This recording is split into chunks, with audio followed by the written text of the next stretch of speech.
Welcome back, everyone, to Smash This Podcast.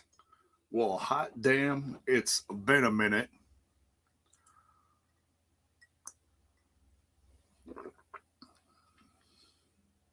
Oh, I tell you, J-Bone was,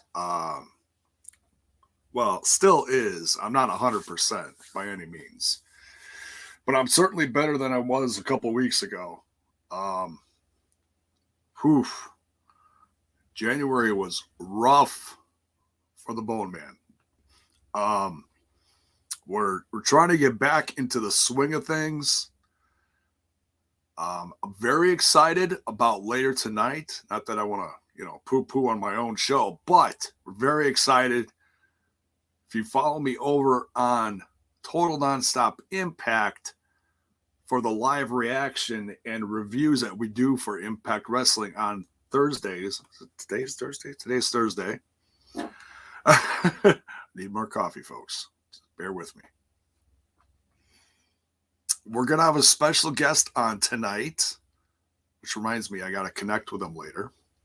Make sure he's got all the stuff so he'll be ready for tonight. We're going to have Sam Beal on. Very excited about that. We're going to connect with him for a while before we dive into the review later tonight. So he'll be in the first part of the review show following Impact Wrestling. So make sure you guys tune in for that. Like I said, we're very excited about that. He even was on the TNI UK show yesterday for a bit.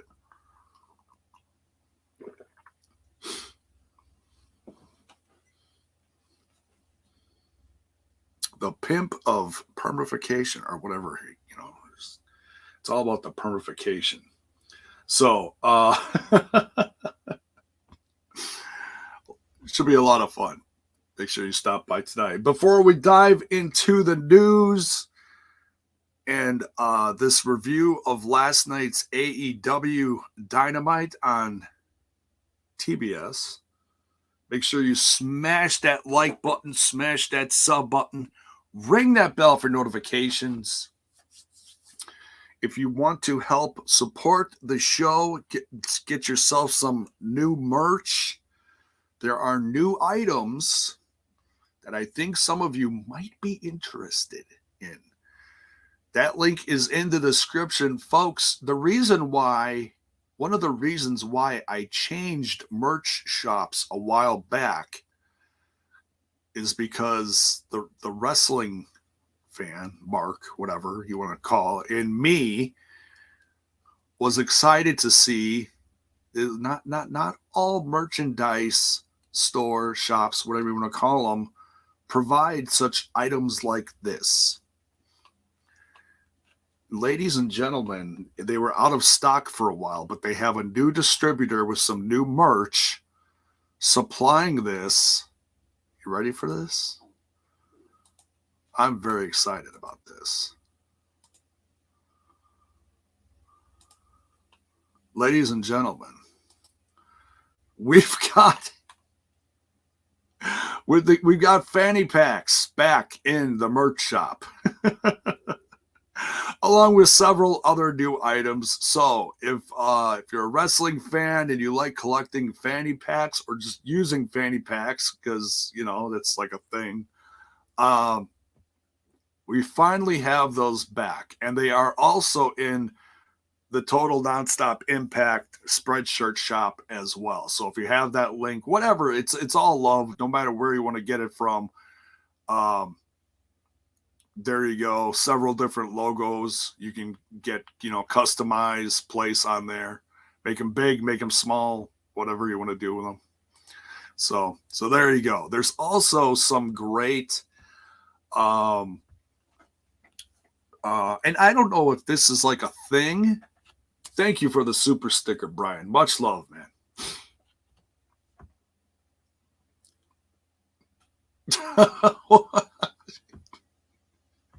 That is what I think. Brian needs some coffee too. He says, "That is holy, Daddy." Hide my pizzles. What? So goofy. Good morning, Anna. Good morning. So yeah, they finally have him back. I'm excited. Thank you, Anna. Much love for the super sticker. Much love. Appreciate it.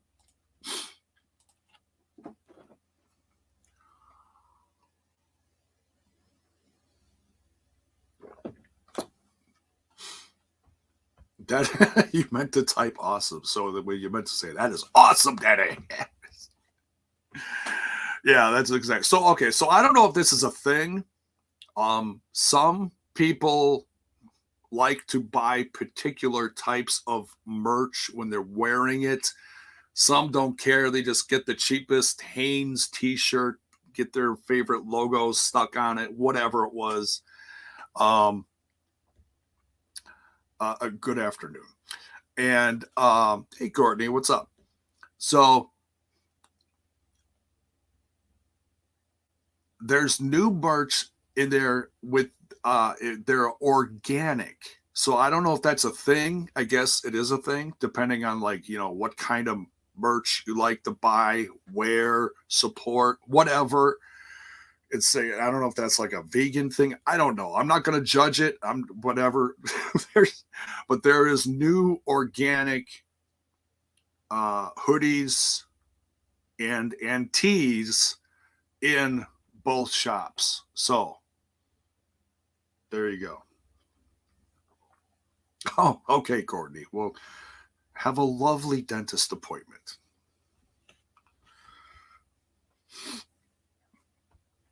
All right. So let's talk some news. And I wanted to cover this yesterday. I just wasn't up for it. Like I said, I'm not 100%. I wanted to do this last night, just didn't have the energy for it because I don't know what the hell I had. I'm not gonna waste the time and go get tested. I just hunkered down and grabbed a bunch of cold medicine and I'm about I'll say I'm about 90% better. So, but you can probably tell I'm not 100%. So last. Yesterday morning. So I don't cover WWE stuff that much. We all know that. But when there's big news, I'll talk about it. I'll give it a minute. And never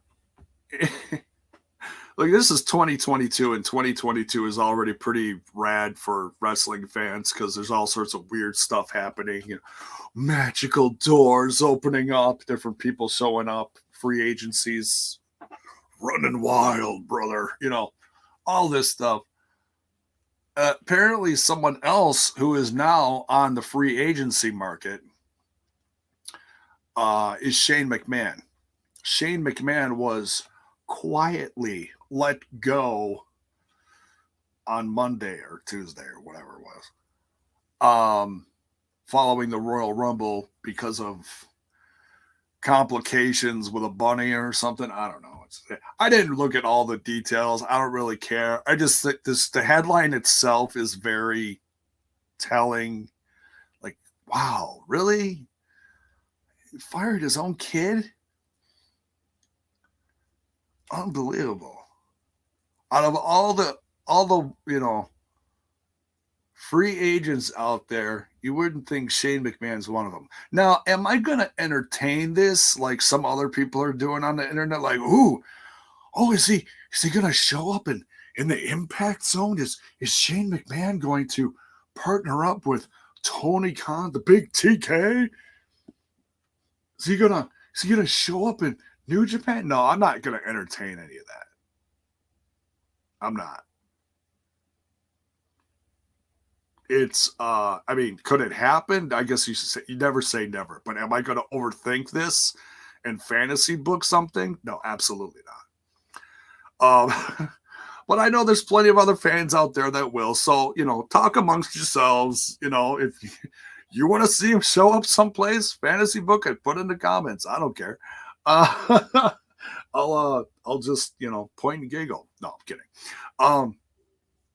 It's like whatever. It's big news. It's funny. It just shows how chaotic and nonsensical things are going on behind the scenes in the biggest company in the world right now. It's just wild. Just wild. Someone else that's in the no speculation station, Anna said.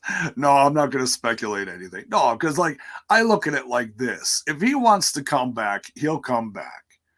He'll talk to his dad and be like, so that's one of those unique things. It's kind of like if Triple H decides to come back and wrestle, they'll do something behind the scenes and he's still employed there. They could squash plans. Yeah. So it's whatever. It's one of those unique things.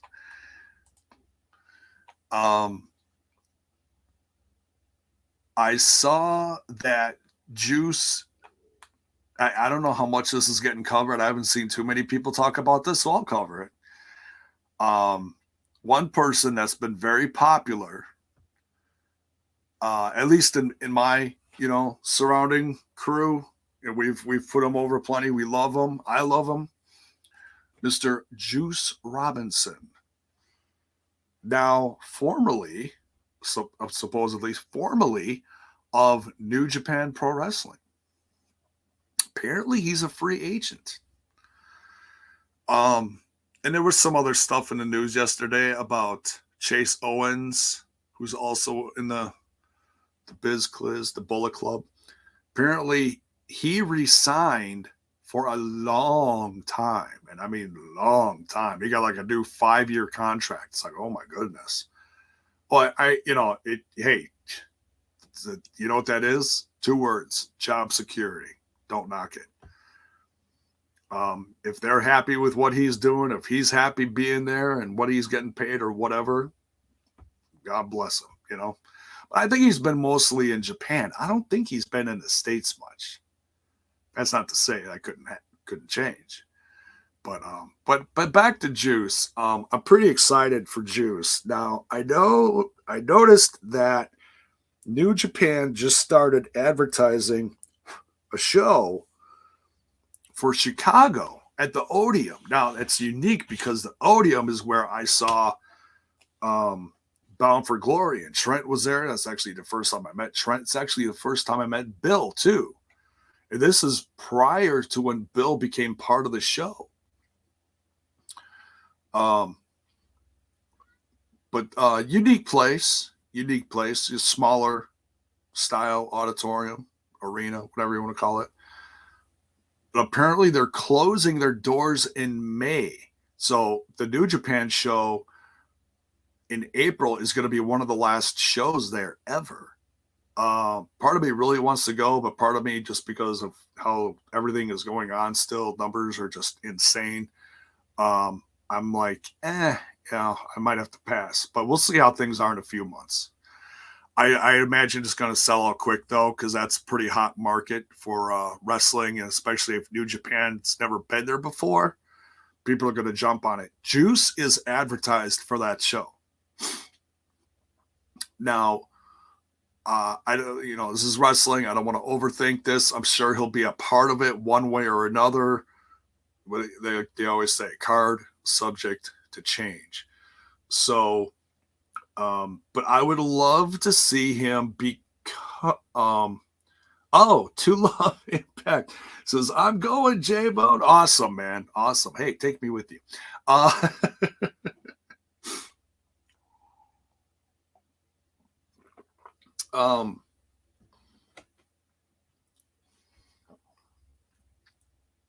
They advertised a bunch of like OG New Japan people like Togo, who's been in the U.S., Will Ospreay. I'm sure Bullet Club's going to be a part of it. think I saw Chris Bay's going to be a part of it. I'm not sure. When did Bill join the show? It was actually shortly after that Bound for Glory is when we started like inviting him in, and then he just kind of became part of the show. It was about 2 years ago. Probably coming up on the anniversary of it, about 2 years ago. So, but yeah, the show has evolved. People have come, people have gone, and Bill has become a wonderful part of our show. He really has. He brings a very unique perspective to the audience because he goes to so many different shows and he's there, so he could bring that point of view as well, which we think is pretty cool. So, but yeah, that's about it on the news front. I saw some other stuff out there, but it's not coming to the tip of my tongue right now. But yeah, if you want to see Juice Robinson become part of the Impact roster, throw that in the comments. Let me know what you think. Do you like him? Do you not dig him? What do you think?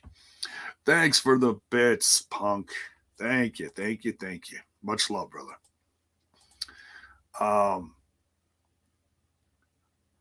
His charisma is really on another level. It really is. Love me some Juice, and he's great on the mic. He can do so much stuff. Anna here says I met him in New York City, Bound for Glory 2018. Oh, interesting. 4 years ago. Wow, cool. It's a while back.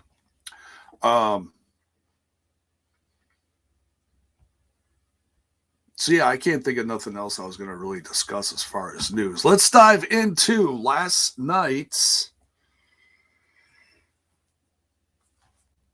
AEW, shall we? Season 4. Hard to believe, right? Episode 5.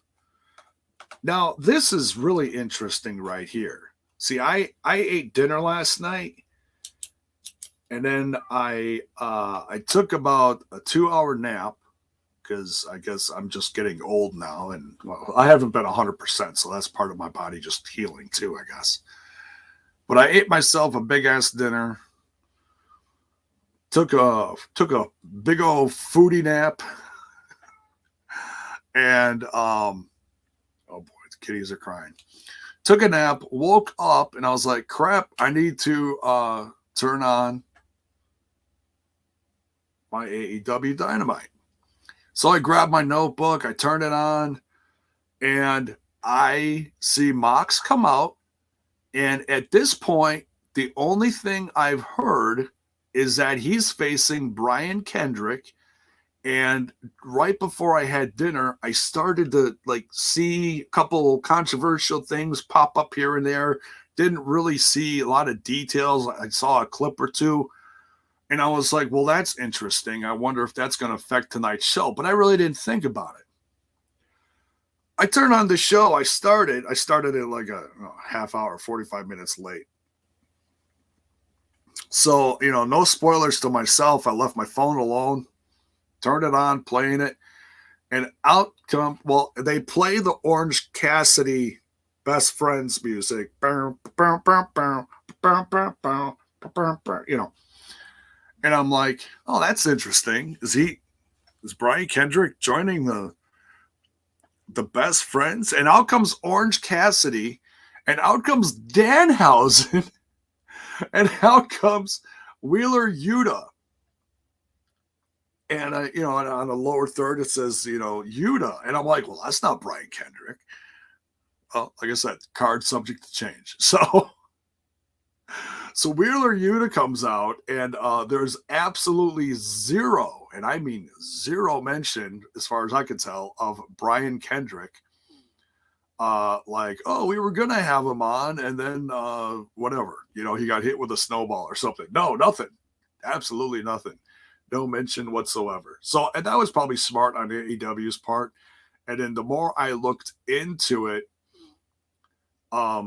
yeah, there's some pretty controversial stuff that's some very controversial points of view, if you will, that Brian Kendrick was speaking about several years ago in different interviews.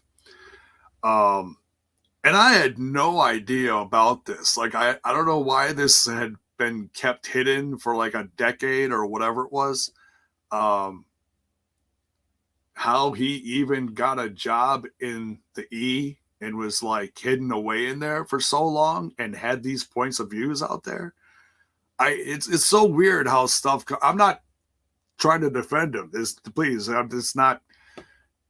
Don't take this as that. It's just, you just wonder like how this stuff gets out. Who does the digging to find this stuff? But it's like, oh, well, let's smear this guy. And some of them deserve to be smeared, but it's like, where does this stuff come from? It's just crazy.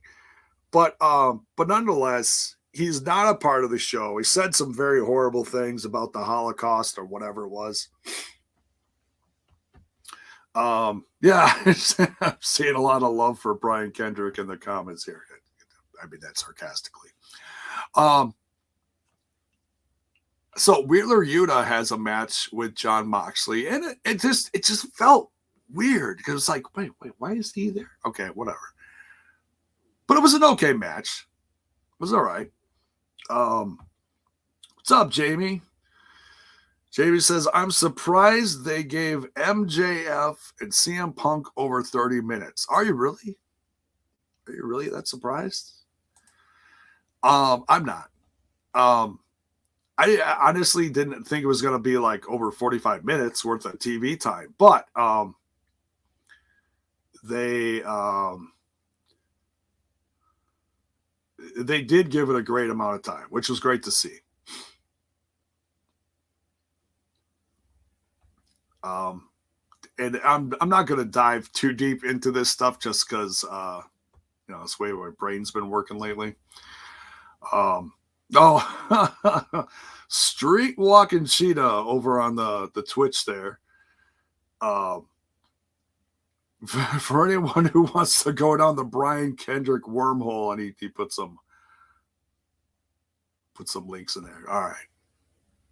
For anyone that wants to do that, go ahead. I'm going to leave that one alone. I heard enough yesterday, but yeah, and he apologized, which is fine, but the stuff he said was pretty horrible, so he's probably going to be pretty much blackballed himself, I'm guessing. Maybe he'll get some work somewhere. I don't know. But most places, I imagine, are going to leave him alone.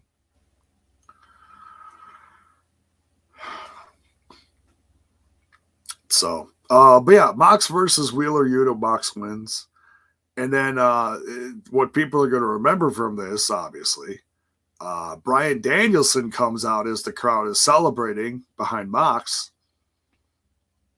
And he's got a microphone, and Mox is like, he's a little defensive. He's, he's still feeling a little frisky.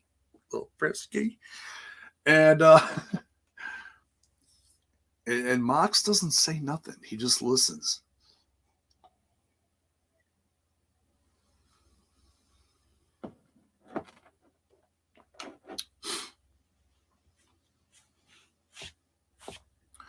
He says, to sum it up, he says, we should be fighting together. It's like, he said, what did he say? He says, I've wrestled Dean Ambrose before, but I've never wrestled Jon Moxley before. And I'm thinking, yes, you have. It was like 10 years ago. I saw it downtown, Milwaukee. I was there. But, it's okay. Nobody remembers that. They probably don't remember that with all the concussions they've had. But I still remember it. It was a great show. Dragon Gate USA, for those of you who want to look it up. First time I ever heard Bryan Danielson scream, "I'm gonna kick your effing head in," and then he did, and he did. So he's trying to, I don't know, con Moxley into working with him. We've seen this kind of storyline before, but we haven't seen it. At least I haven't seen it in a long time. I don't remember it. But it's where, someone's trying to team up with someone because you don't want to face them as a rival. And how Bryan Danielson said all this stuff is like, well, you were the real champ when I saw you in AEW. You were great. Puts him over. Really puts him over. And then he talks about the tag division and how they could, flip the tag division on its head. And he talks about the U.S. title is being held by a guy that does a vlog. Knocking on Sammy's vlog, man. The nerve. It's rude. I love Sammy. So, and he holds out his hand, and Mox is looking around, kind of like, well, I don't know. What should I do? He's thinking about it. Bryan Danielson's like, it's a lot to load on you right now. Why don't you think about it? Drops the mic, exits stage left. So I don't know. I never would have thought we'd get something like this. I'd always thought that eventually we'd see Bryan Danielson wrestle Moxley again, and now that Bryan Danielson obviously is in AEW, we're going to have that opportunity. And this is obviously setting that up. I should never say obviously. You never know what's going to happen. I'm dying to see Mox versus Danielson in 2022 sometime. But part of me also, because I love both these guys so much, they're two of my favorites, especially Mox. You guys know that. You've been watching me forever. What would an AEW look like if these two had like all the belts? Wouldn't that be wild? I can kind of compare that to a scenario, same but different, of back when, and this was a very unique special that they had on within the last year. The two dudes with attitudes. It was over on the WWE Network when I had it, and I watched it a couple of times. It was just a lot of fun to watch. Back when Diesel was paired with HBK, and how those two ran roughshod all over, WWF at the time. Diesel was champ. They became tag champs, and HBK had some title, Intercontinental title, whatever. They had all the belts, and or European belt, I forget. But so that was a really fun documentary because I wasn't watching it back then, so it was really interesting to see. So that's the kind of like the feeling I get when I watch this. I mean, I'm not going to sit here and say, oh, yeah, Mox is Diesel and Danielson is HBK. I'm not saying that. It's just has a similar feel. It's, I don't want to overthink this. But that's just the first thing that popped in my head when I saw all this happening.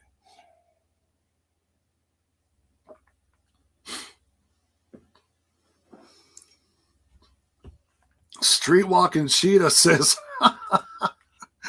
J-Bone, what the people really want to know is you want to see Wasp later this fall/winter. They're opening a tour here in Vegas. Fuck like a beast, baby. Yeah, I saw that. I'm very excited about that. They're coming to downtown Milwaukee. They're also coming to the Green Bay area. Of course, I would go see them downtown Milwaukee. Armored Saints opening for them. That's pretty wild. And they haven't played in the country in many, many years. 40th anniversary. Crazy, eh? Crazy. We'll see. We'll see. They're coming here in November. A lot of time between now and then. Anyways, back to AEW.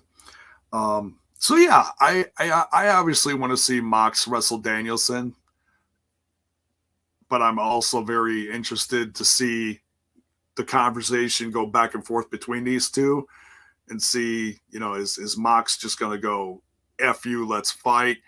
Or is he going to actually entertain this concept of them working together? We'll have to wait and see. I'm up for both. Man, 2022 is just wild. The fact that, Mox is back, he's healthy, he looks great. And Bryan Danielson is,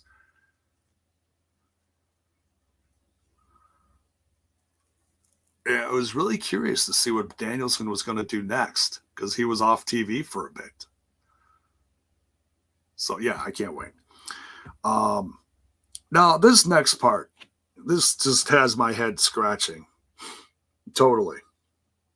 Not a fan of this next segment. Brandy Rhodes is out there getting just booed out the building. Completely booed out the building. And calls the town Cleveland? I mean, she just looks like a brainless twit out there. She really does. I mean, I don't know if she's just acting the part, but she is just off throughout this whole segment. No, there's absolutely no love for Brandy. And I'm assuming that's just because she's, married to Cody. There was no Cody on the show. But then out comes Dan Lambert. And I'm like, oh my God, this is going to go completely off the rails. Gets kind of controversial because he's very chauvinistic and very cutthroat, if you will. And he brings out, now this is the most entertaining part of this, sadly. But he brings out Ethan Page and Scorpio Sky. Brandy Rhodes says to Ethan Page, hiding behind Dan Lambert, I don't know why you're laughing. The only reason why we hired you was to get the Josh Alexander. Oh, damn.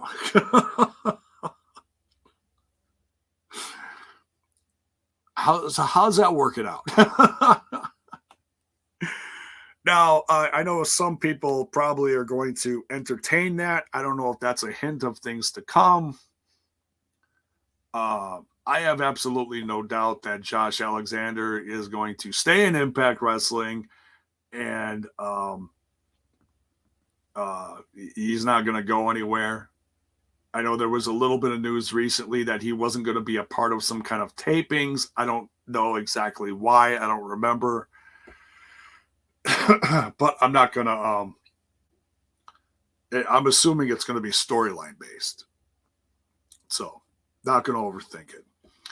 And I still like Ethan Page, but they've really done nothing of value with him, And just his exit from Impact Wrestling was so messy and just embarrassing. Really took a lot of my love for him away. Really did.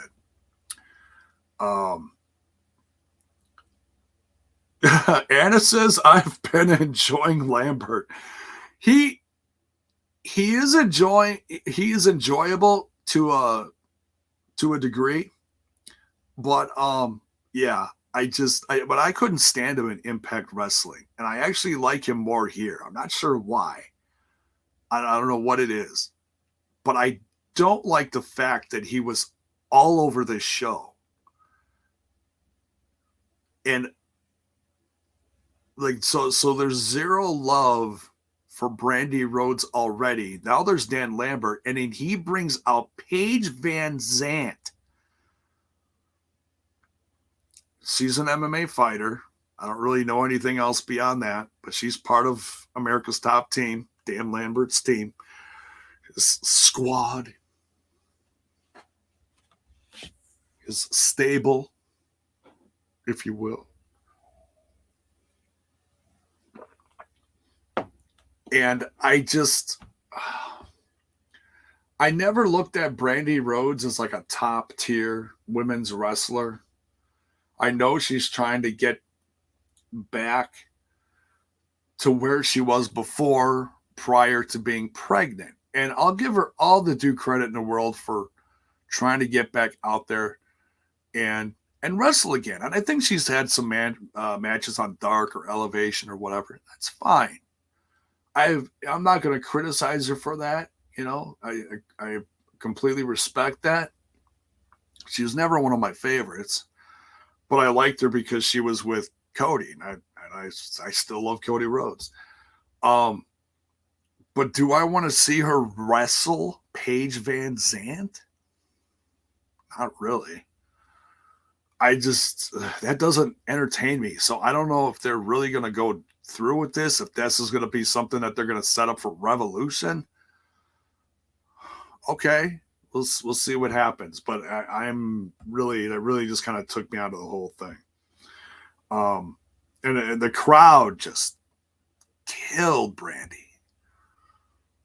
And she just looked lost in the whole thing. It looked like it just completely overwhelmed her. So do I think that they should do this? No.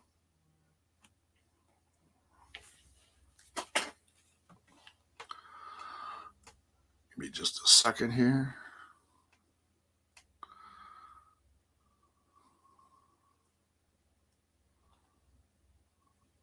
All right.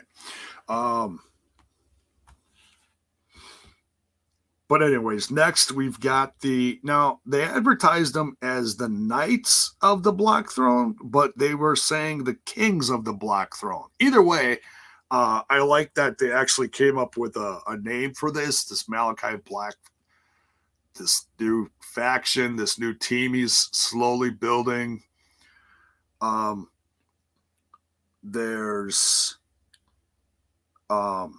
He's obviously with Brody King now. Great addition to the roster. Big guy. And I've seen him wrestle a handful of times. I like him.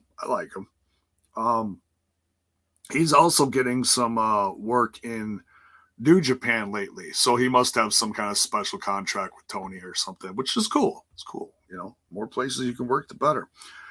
They faced Pentagon Jr. and Pac. They beat him. They missed Pac again. Poor guy. And this has just been a very slow building thing from Malakai Black and his crew. And I got a feeling we're going to see more people join him, but it's going to be a very slow build thing. I can see someone like something changing. Julia Hart maybe joins him down the line because she got missed and she has a patch. I can see Pac eventually joining him. He would be a perfect fit with Malakai Black. I really feel like they would. Because I like Pac with Pentagon and Phoenix, but I never felt like it was like that was like a draw. You know what I mean? Like separately they're a draw, but together it just felt, I don't know. I'm not gonna say it felt bad. I just always looked at them as individuals, you know. So Knights of the Black Throne or Kings of the Black Throne, whatever. Put that on a t-shirt. Sell some merch. Speaking of merch, oh my God. I heard Pro Wrestling Tees crashed last night because they launched the first official AEW Danhausen shirt. Oh my God. So he was on the show, and he was even on the I don't know if you ever watched the pre-show on YouTube with Dasha and I can't think of the guy's name. But anyways, he's the guy that always comes out with Penta, you know. Pentagon Jr. But yeah, so Danhausen was on there. And I like him. It's kind of one of those things that's like, all right, this is something new, something different. He's been around for a while. He has like a cult following. And now that cult following is obviously going to follow him to AEW. Ooh, watch the merch fly. So apparently, I wouldn't be surprised if we're going to see some headlines soon saying Danhausen crashes TW or PWT's Hausen or something. I don't know. Get that merch. Adam Cole challenges Evil Uno. They're going to face off soon. Nyla Rose versus Ruby Soho. That was fun. I love both of these ladies. Nyla Rose really crushes Ruby Soho. Ruby Soho got a nice pop. Lars Fredrickson was out there. He's the guy that graciously granted her to, gifted that Ruby Soho song to her. So, fun match. Nyla Rose won. I feel like both these ladies really needed a significant win, but Nyla Rose got the win, which is nice because she's still a core part of that women's roster, and Ruby's still, she's making her way. She's making her way. She's made some good statements, but yeah. Hakeem Fullerton. Did we talk about that stuff regarding Brian Kendrick? Very briefly. Very briefly. I didn't go into details about what he said and all that. You can look that up on your own. I'm not going to dive into that. So yeah. What's next here? Tony Schiavone is out there with Hangman Adam Page. We find out that we're going to get a Texas death match next week when AEW comes back to, I believe it's New York. I'm not sure. Somewhere on the East Coast. He's going to face Lance Archer, and then Lance Archer comes out there and just decimates Hangman Adam Page. This crowd barely blinked at Hangman Adam Page. I don't know. There's something going on here.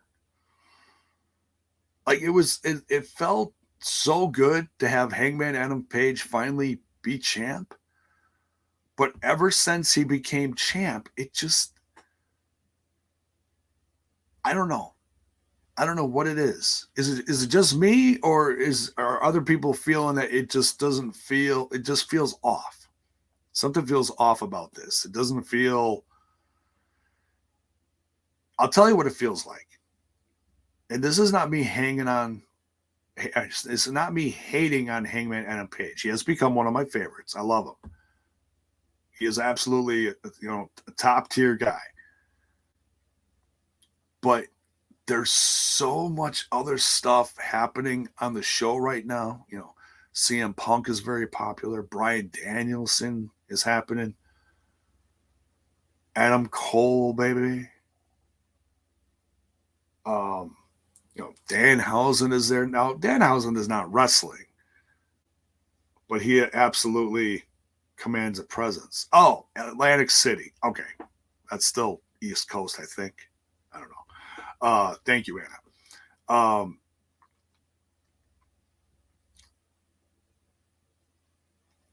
don't know. It just feels like it's not important. And I feel bad for Hangman Adam Page. Like, he's the champ. He comes out, and that crowd used to just explode. And they just don't. Like Chicago, I mean, they didn't boo him, but it was barely a chirp until he got in the ring and was like this. He raised his hands, and then the crowd gave him a mild pop. It didn't. I audibly, when I'm watching the TV, audibly, it just felt like they could give two shits. And I don't know what's going on. Let me know in the comments what you think about this. It just feels weird. But that's what we're getting next week, I guess, in Atlantic City, is a Texas death match. And that's kind of out of nowhere. I thought they were going to build this to Revolution, but that's still a month away, isn't it? Practically a month away. So, they got to do something get this out of the way, and then I'm assuming they're going to build something else over the course of the next month. I heard someone say online that Adam Cole's going to get booked to face him at Revolution. Okay, that's kind of out of nowhere. So we'll see. We'll see. In New Jersey. Okay, yeah. Front Row Bill's been there a lot. Because that's, I guess that's not too far away from where he calls home. All right. Yeah, let me know in the comments. What are you feeling about this Adam Page thing? Am I the only one that just makes it feel? It just feels like it's like struggling to like get over or something on TV. I don't know what it is. It's weird. I'm still excited for the match, though. Don't get me wrong. Chris Jericho is scheduling a meeting next week because there are obviously problems with his crew. I got a feeling his days with the crew are done. And everyone's going to kind of just break free and the inner circle is going to be done, which is fine. It had a great run. They had some great rivalries, some great big stadium set matches, a lot of goofy fun stuff. They even did like the War Games type match with the two cages, the blood and guts, I think they called it, because they can't call it War Games, obviously.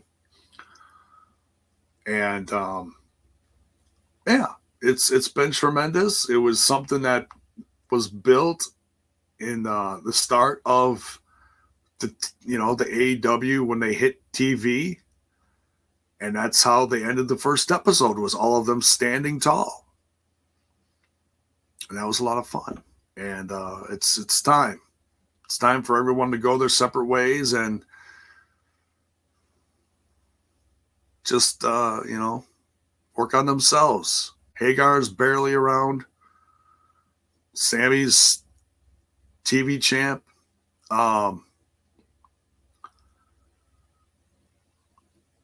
And Santana and Ortiz have been like barely around, it feels like. And so if they're gonna join someone else, or if they're just gonna break free, so be it. I'm down for it. I know a lot of Impact Wrestling fans are just begging for Santana and Ortiz to come back home and reform the OG LAX, or this modern day version of the LAX, what it was when they were in Impact a few years ago. So we'll see what happens. I've also noticed that Santana's starting to break out in the indies. He showed up at the end of the last Terminus show or something. That's pretty rad. I'm down for that. He apparently is also going to show up in the next Warrior Wrestling show that's happening in Chicago. That'll be fun. I don't know who he's facing, but it looks like a pretty loaded card. And then on to the main event. Oh my God. CM Plunge. We got to see the Pepsi Plunge. You know what? I mean, I've watched CM Punk for a long time. I don't think I've ever seen the Pepsi Plunge. And I've seen a lot of his like Ring of Honor stuff. I don't remember ever seeing that. And then obviously he couldn't use that in the WWE because that was basically another version of Triple H's finisher. So we got to see the Pepsi Plunge. They told a tremendous story, a lot of limb work. You know me, I love a good in-ring story, working the limb. That's good old school wrestling feeling. Oh,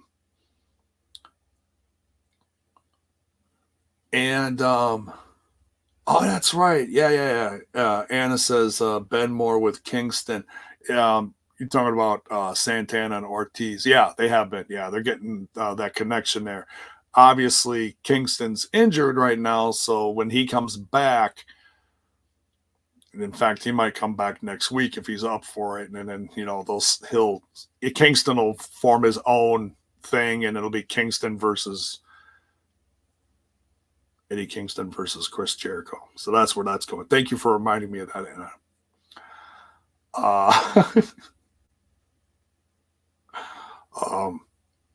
God, my brain. But yeah, this was a really fun match. Kind of crazy that CM Punk lost twice in the same match.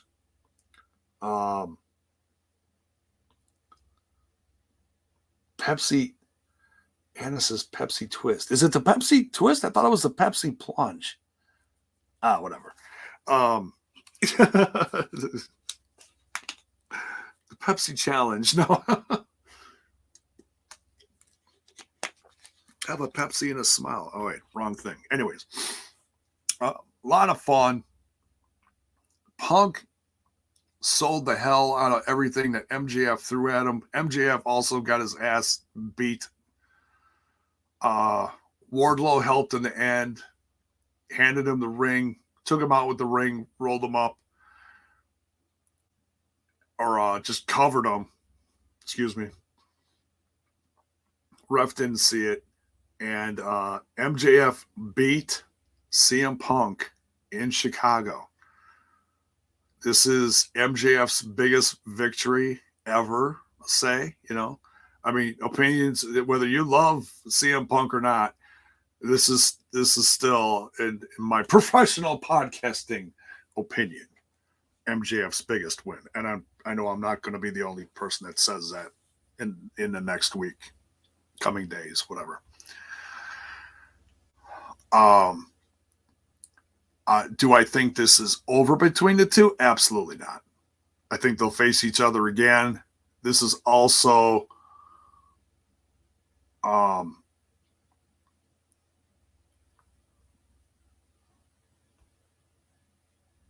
it's also going to have to do with Wardlow's exiting away from MJF eventually. He is absolutely going to be a Ness T was plunged. That's it. Yeah. I don't think CM Punk is a Ness T guy. But anyways. I could have swore it was the Pepsi plunge. Anyways. Your brain hears stuff differently. I don't know. It just rolled off the tongue. Whatever. Wardlow is absolutely going to be a breakout star in 2022. They just have to keep telling that story. It's just very interesting if you look at Wardlow's face and how he acted afterwards. And just how this is going to affect the relationship between MJF and himself. Is Wardlow eventually going to get the cojones to be like, yeah, you couldn't beat him without my help? Is that going to be a factor here eventually? I think it will, and that'll be a whole,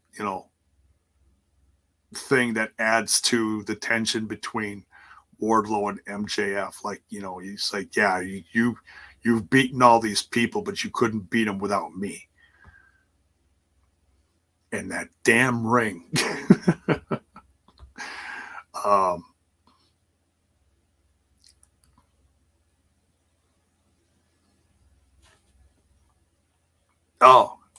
Guerrero, what's up? Says, I was there last night. It was amazing. The crowd went dead ass silent. Ha, got him.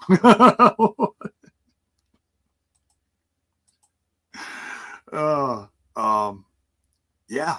The crowd was weird at some points, but that's Chicago. Chicago's always known for being very vocal, controversial. They're a charismatic audience in themselves, the Midwest is like that. Different than everyone else. So yeah, it was a fun show, but some stuff certainly felt off, like the whole Brandy thing. This is this whole like first like quarter to a half a year in 2022 is going to be very interesting to see what gets the spotlight in AEW.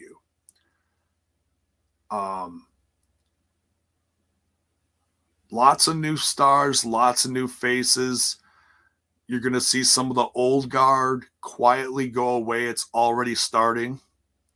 You're going to see Joey Janela fade away. You're going to see Marco Stunt fade away.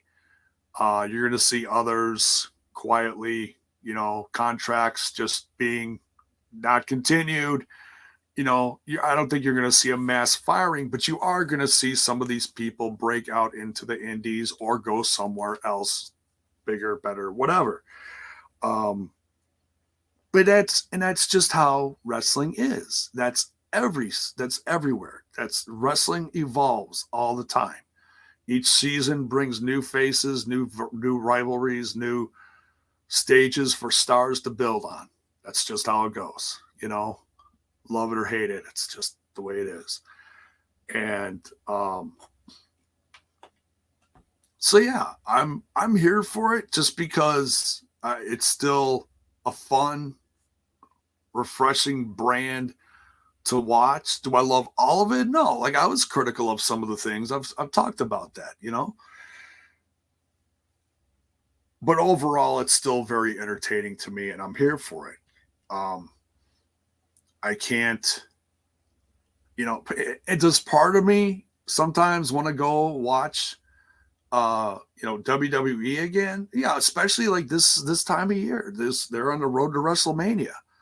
I'm an old wrestling fan. It's one of the most entertaining times of the year to be a WWE fan. But right now, no.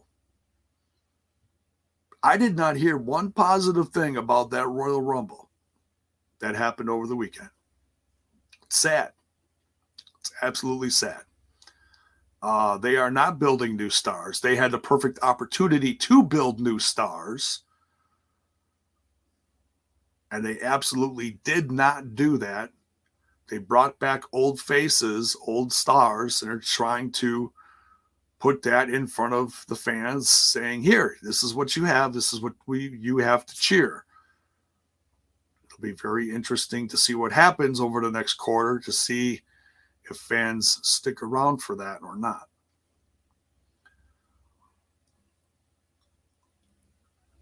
But like the sign said in most of the show from last night, just enjoy wrestling, Love what you love, Love what you love. That's why I talk about what I do on here. Most of it's Impact AEW related. But I'm certainly, open to watching other things. Like watched some of that GCW show from a couple weekends ago. That was fun. I watched about half of it. And the first half I felt like was like the best half. Second half, from what I heard, was okay, but nothing to like jump up and down about. So glad they had the opportunity to do that. We'll see if they build on it. That's certainly a lot of eyes on GCW lately. But yeah, that's about it. Just coming up on an hour, folks. Make sure you come back for TNI tonight. We're going to have Sam Beal on the show. Can't wait to talk to him. Talk about his time in Impact Wrestling, and just to get to know him a little better. Give him a chance to get in front of our audience over on TNI, which is such an amazing audience. So yeah, make sure you come back for that tonight. And on your way out, don't forget to smash that like button, smash that sub button, ring that bell for notifications. Why? So that you know when more of my content hits your screen. Make sure you check out the links in the description. Help spread the word about Smash This Podcast. Folks, we are still around. We are still around. We are not dead yet. It's been a rough start to 2022, but we are still here. New merch in the merch shop. Talked about that earlier. The fanny packs are in, folks. Go get yourself some Smash This Podcast or TNI. New merchandise, new organic sweatshirts. That just sounds like it feels amazing. It's that time of year.